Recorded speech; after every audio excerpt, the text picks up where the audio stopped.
हरे कृष्णा। यहाँ पर मुझे अगला प्रश्न पूछा गया है कि वैष्णव वह अपराध स्वीकार नहीं करता है, फिर भी वैष्णव के प्रति अपराध हो गया तो हमको उसका दुष्परिणाम भुगतना पड़ता है, ऐसा क्यों? अच्छा प्रश्न है। वैष्णव अपराध नहीं स्वीकार करता है, लेकिन वैष्णव के प्रति यदि अपराध हो गया तो फिर जिसने अपराध किया उसको दुष्परिणाम क्यों भुगतना पड़ता है? उसका कारण यहां है कि जब वैष्णव के प्रति अपराध होता है तो भगवान को बहुत दुख होता है, भगवान को बहुत चोट लगती है।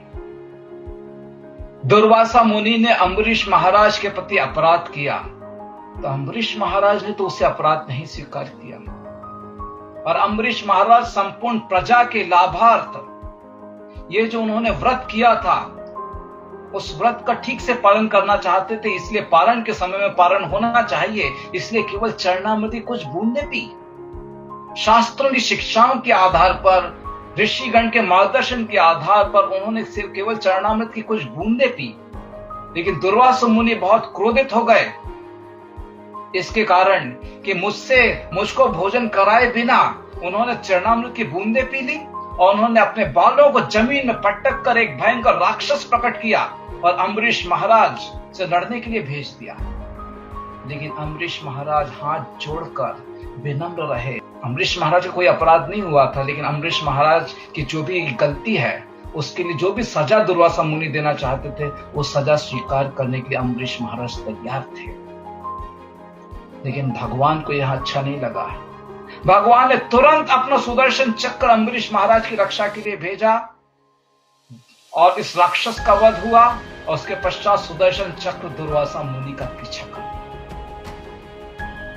उसके पश्चात दुर्वासा मुनि भागते भागते आए और अम्बरीश महाराज के चरणों में गिरे और क्षमा मांगी, लेकिन अम्बरीश महाराज ने कोई अपराध समझा ही नहीं था। तो इस प्रकार से भक्त कभी अपराध नहीं स्वीकार करता है, लेकिन भगवान को बहुत बुरा लगता है। जिस प्रकार से यदि किसी बालक को आप कुछ कड़वे शब्द कह दो तो शायद बालक को समझ में नहीं आए कि क्या कहा, लेकिन माता पिता को बहुत दर्द होता है कि उनके बच्चे को ऐसा कुछ कहा।